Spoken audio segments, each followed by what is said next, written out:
It's overwhelming. It is one of the happiest days of my life. It really is, to, without exaggeration, say that we came together to study Hashem's Torah every single day b'chavrusa. We didn't miss a day. And it's impossible without the help of the Almighty, impossible without all of the different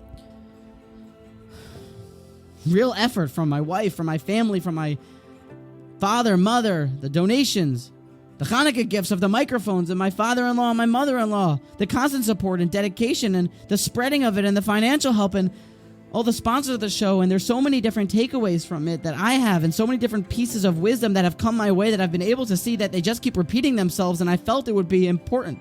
It would provide you some value to share them. That after a year of this, some things just never worked, constantly failed and blew up in my face. Felt like I was wasting my time, and other places. Remarkable, surprising, hatzlacha. And the first thing that I don't know if it's talked about enough, is that at the beginning of the Motivation Congregation, before it really I started to really spread it and try to promote it, there was a friend of mine who was in a schnitzel shop with me in Eretz Yisrael who said, "Brooke, why are you doing this? No one's going to listen to you. Don't you know? There are a lot of people that have a lot better things to say." And he was right. But it fired me up.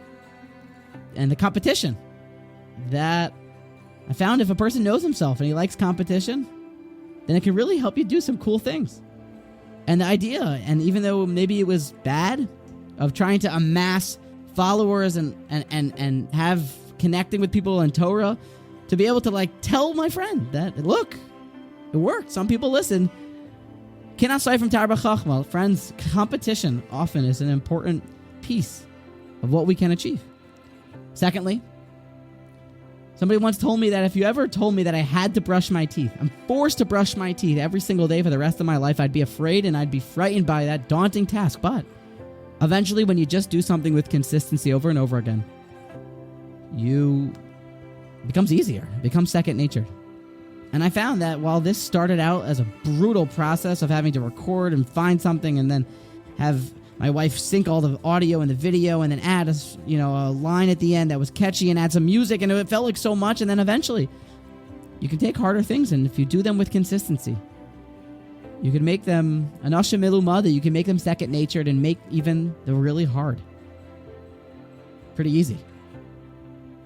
Another takeaway that I found is that when we actually open up to parts of the Torah with an open head and with honesty, and we let the words talk to us, when we don't try to put our own spin on what we think the Talmud is trying to say or what really Chazal must meant, but instead open up our ears and just become a blank canvas to let the words hit us, you find gems, you find diamonds, and you start to understand that everything is inside of the Torah.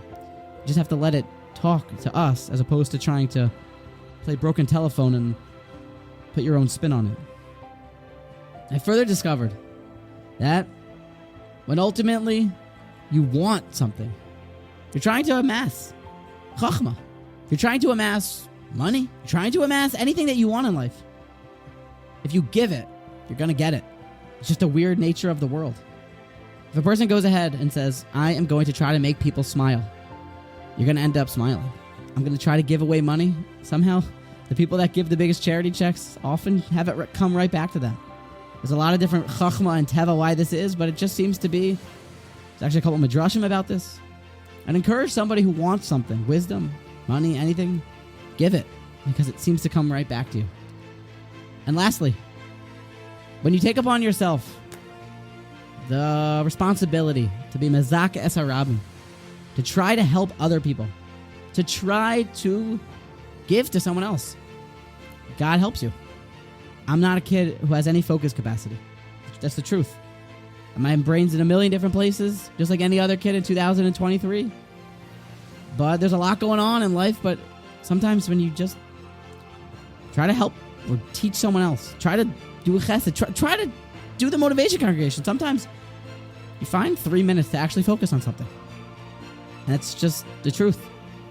And I hope that these lessons are valuable to you and they'll help you to come to the same conclusion that I came to, which is that in 2023, when a person says we're so far from Har Sinai, and that Is somebody here going to bring Mashiach? Is somebody here going to reach godless? Is somebody here going to become greater in the Vilna Gaon? Is someone here going to mimic the ways of Avram Avinu? I say, and I've discovered that I see there are people doing it. Godless is 100% possible, and all the more darkness and choshech lets a person's greatness shine even more. With all of the different distractions and all of the different tumah in the world, it only further lets a person's candle shine that much brighter. Discover that if you work on something and you follow the ways of the people that are really doing good things, you find that godless greatness is really possible. And ultimately, you take a leap and you don't say, I will, I'm going to, I got it, but you just start. Funny things happen, and sometimes they're really good things. So ultimately, it's with a ton of Akar Satov to anyone who came to listen. And I think just remember that godless, that greatness is possible, and the best way to start is to start. Thank you.